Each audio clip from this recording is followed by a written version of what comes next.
All right, so I posted this thread on Reddit the other day, asking people for their hot takes for champions, and I'm going to be going through a few of them and letting you guys know what I think about it. So basically, I'll give you my hot take is that EDG is going to make the finals. I'm not going to necessarily predict them to win since Fnatic is at this tournament, but we'll just have to see for that. I really just think they're going to improve a lot as they have been. They have Kong. They're just going to go crazy this event, and I think they're outside of Paper X, the one true threat to beating Fnatic because of the way they play. Um, so yeah, if you guys enjoy, make sure to leave a like and subscribe. Let me know your champions' hot takes in the comments below.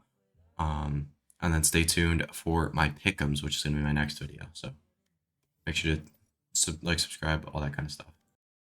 So our first take here is that we're going to have the first Pacific winner of an international event. I could definitely see this happening. Especially if you count EDG as a Pacific team. But realistically, your only hope for this is Paper Rex. I think T1 can do well. I'm actually very high on them. But I don't think they have any kind of shot at winning unless they make some absurd improvements over like a month or so. I don't remember how long it has been since Tokyo. Time just doesn't exist to me. But yeah, it has to be Paper Rex. They have to do all the things I said in the video of how they can win. Just kind of keep up the individual form.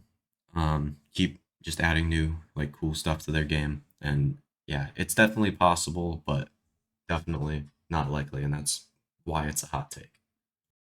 And then next up, we have 4 EU teams make it out of groups. No, I think the most we're gonna have is 3. Giants aren't making it out, in my opinion. Foot could, and then Fnatic could, or will, and then one of Navi or Liquid would be my guess. I think this person is assuming it's going to be Liquid, Navi, Fnatic, Foot would be the 4, which would make sense, but I don't know. There's no way this happens. I mean, yeah, the most I can see is 3, and that's the end of it. I think it's going to be between Liquid and Navi to make it 3. But you could also have a world where there's only 1 or 2. Next up, we have no NA teams in playoffs,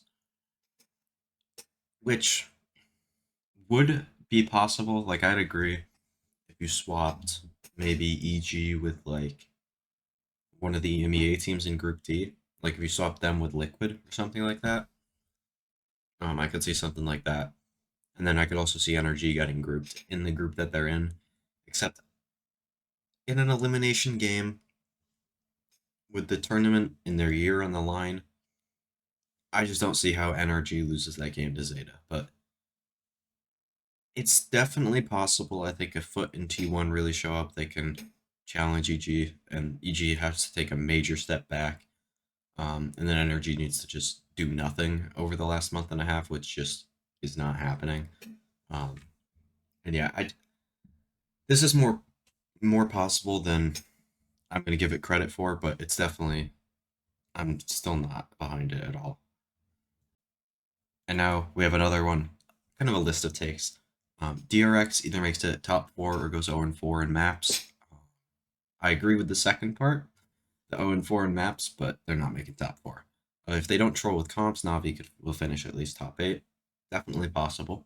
They need to get through some hard teams to do that, but really can depend on how well teams are performing in their group like DRX. Something will disappoint. Will Paper X still finishes top 4? I could absolutely see that. They made top 4 with a content creator. They can absolutely do it with a better player, but not playing up to his potential. And then Giants make it out of groups. It's kind of similar to saying that Zeta will make it out of groups. Like, the other 2 teams are just too good. Like, they're not a bad team, but the top 2 teams of their group, they're just going to shit on them both times. Sorry. It's just how I feel. And then last up here, I think this might be the hottest take out of all of them. Liquid wins it all. Chamber's back. This fixes some roll overlaps, allowing Soulcast to actually fry in the sky, and other players to frag out like they usually do. And when I initially read this, I was dumbfounded. I'm like, there's no way. And then the more I think about it, the more you get safe on main duelists, the jet, the raise, all that kind of stuff. You put Yampy on like chamber, you put Soulcast on like initiator, like Sky, whatever, like whatever he's playing. Um, Nats can play smokes, and then Redguard can play main initiator, which he's not going to do as much trolling on as he would on Omen. And thinking more about it in that way, if they do this, Liquid's probably making out at the top of their group. Now, as you'll see in my pick'ems, I don't have them doing that. Um, I just don't. I don't think it's gonna happen. I think they'll commit to Shaber on some maps, maybe like Bind, maybe Split, something like that. But I don't think they'll do it on all maps or enough maps to allow them to win. So, that's gonna be the end of the video. If you guys enjoyed, leave a like, subscribe, all that kind of stuff. Let me know your champion's hot takes in the comments below. I'll see you guys in the next one for my pick'ems. So that should be good. And yeah, peace.